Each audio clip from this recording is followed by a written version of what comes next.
let's get into the preview for the game against Crystal Palace this weekend. Spurs do come into it with a few injury issues, with Richarlison, Pedro Porro looking like definitely to be missing the game. Pedro Porro is a massive loss coming into it, to be honest. Looks like Emerson will probably keep his spot at right back. Richarlison, how much of a miss is Richarlison coming into it? Son moves into the middle. I think a lot of people have been calling for that. So maybe people are getting their wishes. Well, considering that we're now learning that he was injured, maybe there's a reason why he didn't have the best game against Wolves. He's obviously picked up a knee injury. Did he play 90 minutes or did he go off? I can't remember. He might have gone off. I think he did go, because I think Werner went up front, didn't he, for a bit? Yeah. So he did go off, must have been on like 70.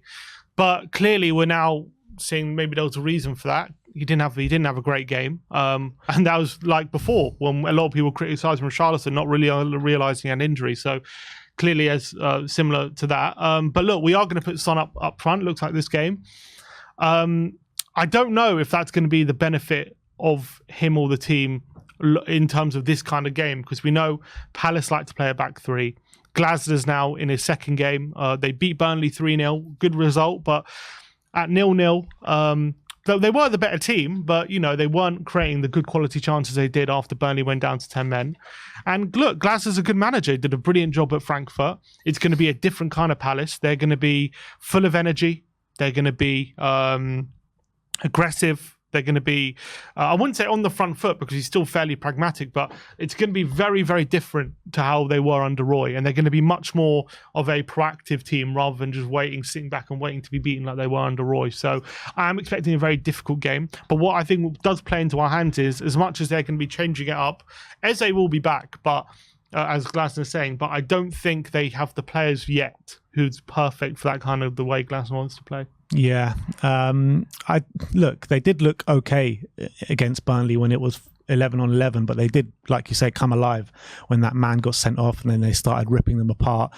When you're looking at the form of the two sides, there's not really much you can read into this form because of Palace getting the new manager change. They have got 3 points in the first game that Glasner was in charge. But with this Spurs form coming into it, I really hope these 2 weeks on the training ground are really going to stand us in good stead. We've had problems breaking down teams that play three at the back. Do you feel like those problems carry on this weekend?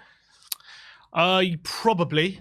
I think less so, because I actually think when I look at, say, like Wolves' team and I look at Palace's team, I think the way Wolves played that back three, it's going to be, they have the players more suited to that. For example, Neto in Neto and Hwang in that front line on the counter. They have Nuri, Semedo in the wing backs. They got 3 very strong centre backs. They got those ball carriers in the middle who are very effective. So I look at that and I think they're really much more suited to combating us in that back three. Now Palace played the back three a bit differently.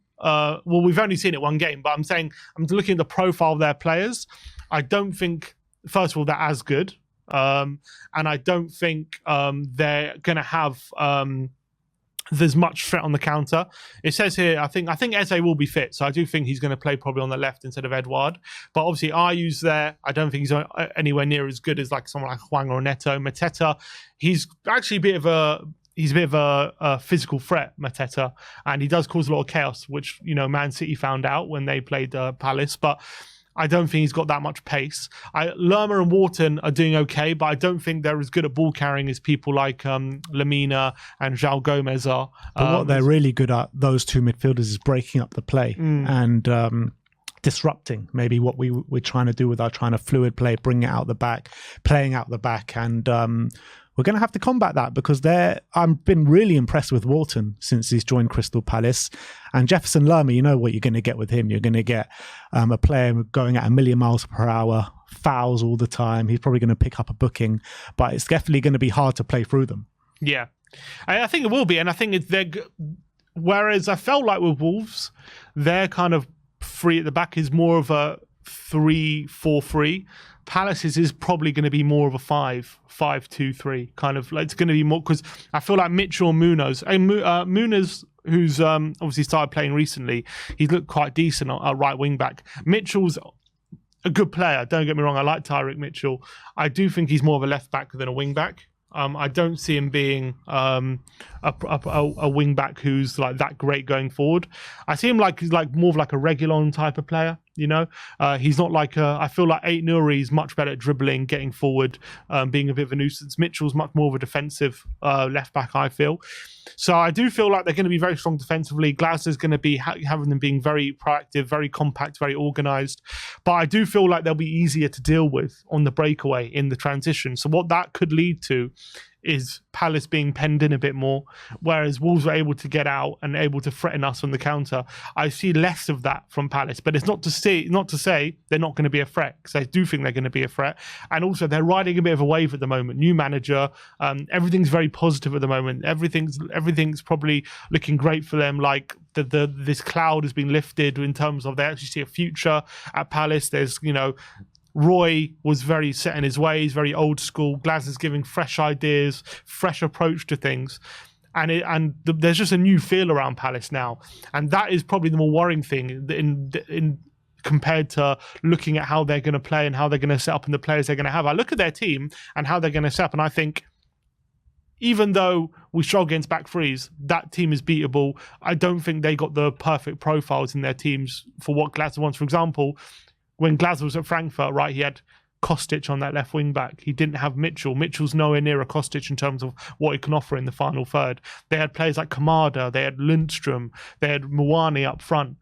Palace don't have anywhere near those kind of talents in there, apart from maybe Eze in their forward line. But they're riding a wave at the moment. And I think what we could be suffering from is this new manager bounce they could have. And maybe, you know, for the rest of the season, they might have they might start to revert to their mean in like 5 or 6 games. But in their first few games, just off the back of the win, I think they're going to come in here with fresh ideas and real fresh energy, and that's something to worry about. Yeah, look, it is something to worry about, and it will be a much more difficult game than maybe what it was a couple of weeks ago, 2-3 weeks ago, before Glasner took charge. But when you look at it, there is no excuses to go and lose this game. We've had 2 weeks to prepare for it. We know the way Palace are going to set up for those 2 weeks, so he would have had a long time on the training ground. He would have known Richarlison and Porro were probably going to miss these games and be able to plan without them. So with the players that we've got being at home, coming up against a Palace side that are going to be full of energy, it is going to be harder, but I still don't think there's any excuses to lose this game. We have to go and get those 3 points. Yeah, especially after losing to Wolves, and we've had a 2-week break now. Obviously, the excuses are running out. Everyone's coming back to full fitness. I know we've got a few injuries going into this game, but looking at the team we're going to have out, there's no excuses to have as poor a performance as we did against Wolves in this game, not create the amount of chances we did against Wolves. So as much as it's going to be a difficult game, and as much as they're going to come into this game full of confidence, we have to as well lay down. Look, first of all, we have to put pressure on Villa, who play in the 5:30 game against Luton. We have to really put pressure on them in terms of the top 4 race, and we have to show teams that we've learned from our mistakes from last week. We are improving as a team, and we can improve. And we haven't been playing consistently well for a while in terms of a game of 90-minute control. It's been very difficult for us to control games. A lot of the reason, you know, is because not just because of injuries, we're giving away too many transitions, we're getting hurt on the counter. But I look at this Palace team, and the quality we're going to be facing in this game isn't going to be as high, but it's not to say it's going to be easier. It's just looking like Ayew, Mateta, they just don't have that kind of quality in the forward line. So having said that, though, like Ayew's on really good run of form at the moment. He is. He's going for a bit of a purple patch, isn't he? I think 4 goals in his last 4 games. Yeah, he is going for a purple patch. And you look at Eze as well. He hasn't played for however long, and you know that Crystal Palace are always that much more dangerous when Eberechi Eze is on the pitch. He's got that star quality, doesn't he? That can hurt any team, not just us, any team in the Premier League. Yeah. And he's brilliant, Eze, and he's obviously the one to watch. If we can stop him, I think we go a long way to stopping Palace. But having said that, that was maybe what it was like under Roy. I think under Glasner, it's going to be more about the system and the team rather than just relying on individual brilliance from Eze and Olise, which it was under Roy. So obviously, when you have a player with such high quality as Eze, he can make a difference even when Palace aren't playing well, for sure. But I feel like the Palace system is now going to be in a different way to what it was under Roy, and it's going to be a lot harder to deal with, and especially being in that back three. So I was looking at, a lot of the average positions of how Glasner likes to play 3-4-3, and those front three, the two wide forwards are almost like two number 10s. They like to tuck in. Obviously, you got the two central midfielders, but so it's more like a 3-4-2-1 kind of like. So a bit like the way we used to play under Conte. Yeah, it's kind of very similar to Conte, to be honest. I have to, like, in terms of how he likes to play it. So, which isn't a bad thing. Conte's a great manager. I know it didn't work on Tottenham, but Conte's, his way of playing. You got to remember, come around March time last season, as much as we weren't playing well, we were still third or nearly fourth in league and getting results. So it's a very difficult formation to deal with. So it is very similar in terms of the way he sets up as someone like Conte was.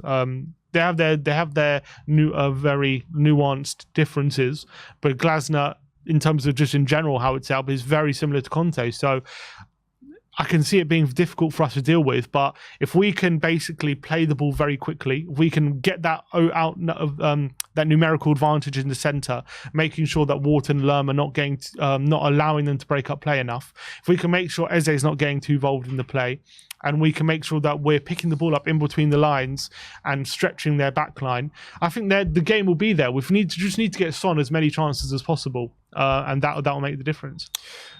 There's been a lot of talk with Spurs about the defensive solidity, how easy it is to create chances against us of late. You remember back in the first 10 games of the season where, fine, we were conceding a few goals, but we weren't conceding anywhere near as many chances as we're conceding now. And I think the last clean sheet we made in the league was back in December against Nottingham Forest away from home.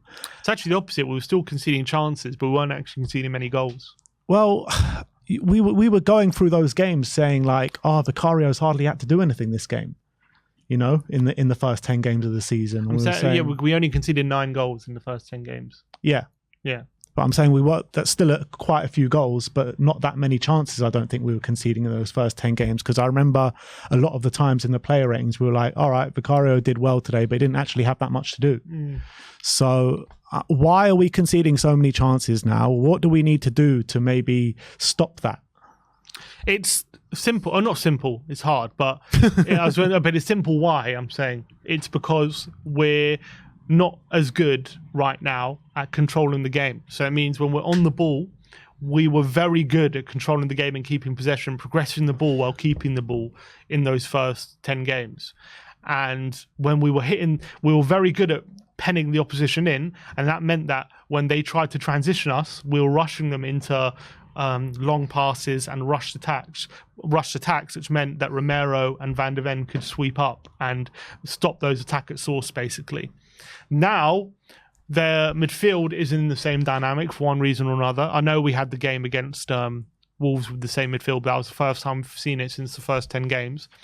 We're not as good at keeping the ball, and we are... First of all, teams are starting to work out that if they keep their wingers wide, as soon as they hit the transition, they hit their wingers straight away. So that's something we have to deal with, that teams are working that out. Second of all, we're not, for some reason or another, Basuma, Bentancur, at the moment, haven't been as good when keeping the ball and progressing it like we were at the beginning of the season, which means that we're turning the ball over a lot more. And it means that the more chances you give the opposition to turn the ball over, the more chances you're going to allow them to get in. Now, Van de Ven can stop. If they're going to get in, basically, the beginning of the season, they were getting in 3 or 4 times, let's say, and Van de Ven was like cutting it out, 3 out of those 4 times. Now they're getting in like 8 or 9 times, and Van de Ven's cutting out like 4 or 5, but there's still 4 times they're getting in now, rather than the time before. So it's a lot harder to deal with at the moment, and it's a lot to do with ball possession, maybe teams figuring out where their wingers have to be positioned on the transition. And I think it's a lot to do with how we're keeping the ball and not progressing it in the same way we were at the beginning of the season. When beginning of the season, giving it to Basuma, he was able to carry the ball forward without losing it and get Tottenham up the pitch. And then that allows Tottenham to pen the opposition in. At the moment, we're not doing the same things, and it's a struggle. At the moment, we're keeping the ball, but we're not doing it in a way that's progressing it, and we're keeping it like going side to side, not progressing the ball forward, and it means when we're losing it, bam, they're in the transition rather than us penning them in, and it's causing us a lot of trouble. That's what I keep saying, like with Bissouma, we need to find a way where he can recapture that form of the first 10 games, because he was so pivotal, so vital to the way that we wanted to play. And we haven't been able to get back to those levels since basically he was on his top form. And you look at the first 10 games, I think we kept like 4 clean sheets in the first 10 games. The last 10 games, I think we've kept 1.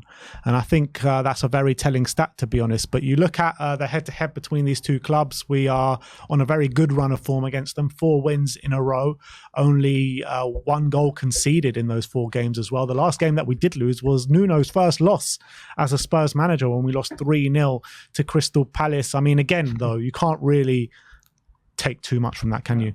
I don't think any of these games you can, because Glaston's going to be completely different approach for Palace. Obviously, we've had 1 game under Ange against Palace, but that was against a Roy team. We did win. It wasn't the best game, if I remember. I remember Palace had a bit of joy in the early exchange of the game. Vicario kind of made a few saves, and then we went on to win the game in the second half. So this game is going to be completely different. It's in a way, it's kind of hard to know what to expect from Palace and Glasgow, because we've only seen 1 game.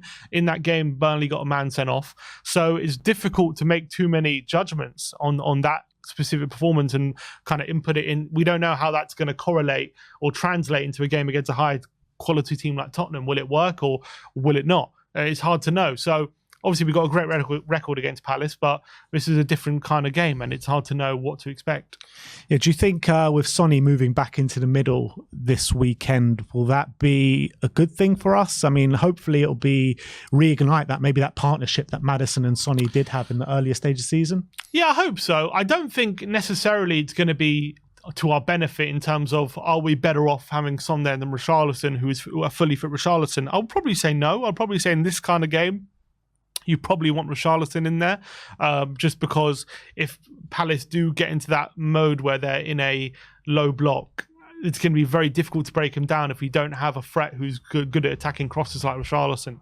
But what I would say is early on in the first 15 minutes, I was looking at a stat. I think Spurs are I think top or one of the highest in the league at scoring in the first 15 minutes.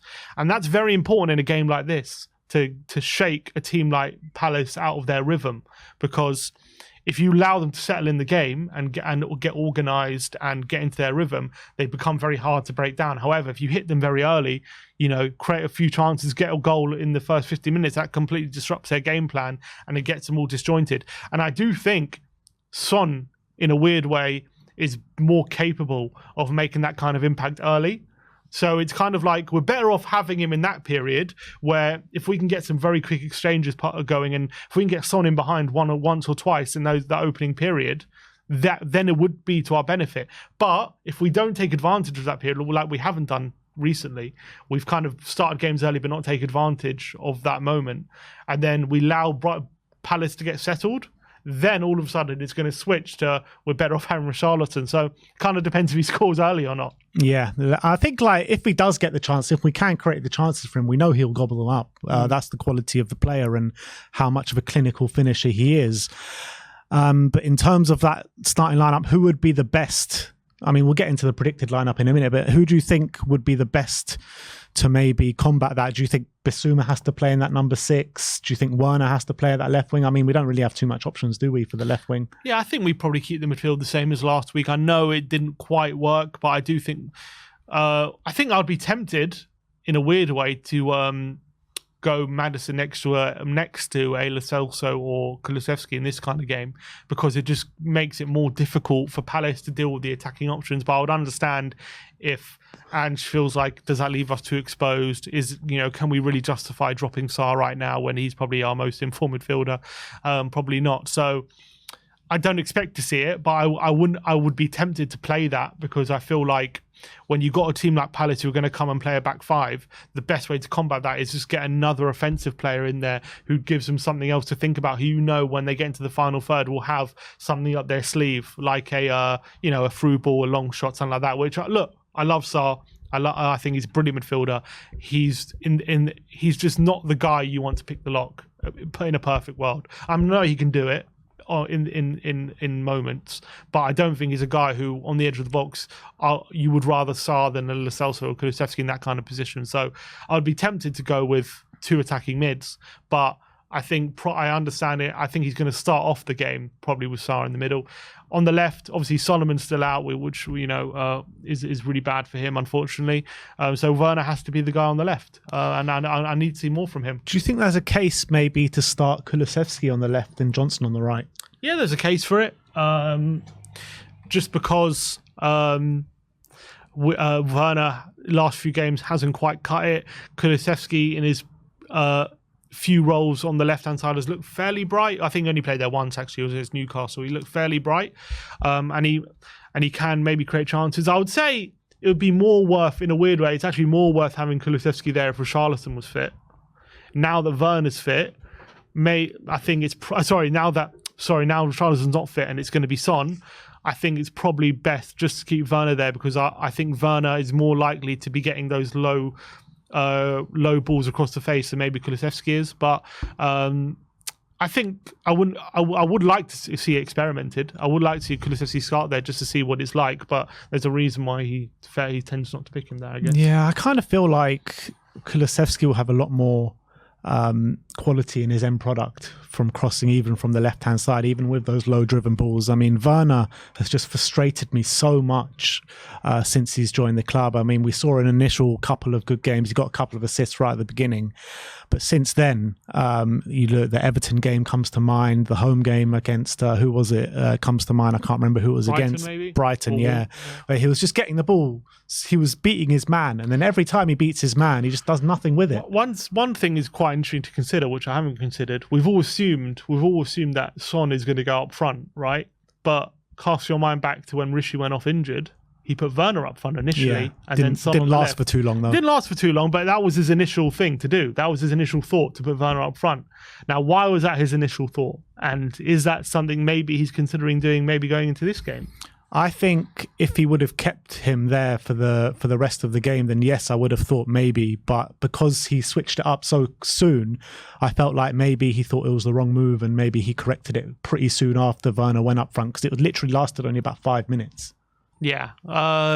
It would be interesting to see if that's in his thoughts. I assume maybe he just felt, I don't know what he was thinking, but maybe he felt like, to be honest, I've always said it, that Werner's best games, Werner has always been at his best, for Leipzig that is, when he's been up front as a striker. Now, I think it's fair to say when he's been at Chelsea in the Premier League, his best performances have probably been off the left, just because when he's been up front, he's just missed so many sitters and stuff like that. But I've always felt like if you're gonna get the best version of Werner, it probably is up front. Maybe he felt like he'll give it a go, get him running in behind, stretching the defense, and see what happens. But obviously, as we saw, he didn't make any sort of impact. And I also think Son's all-round play, it's good, like his ability to bring other players into play.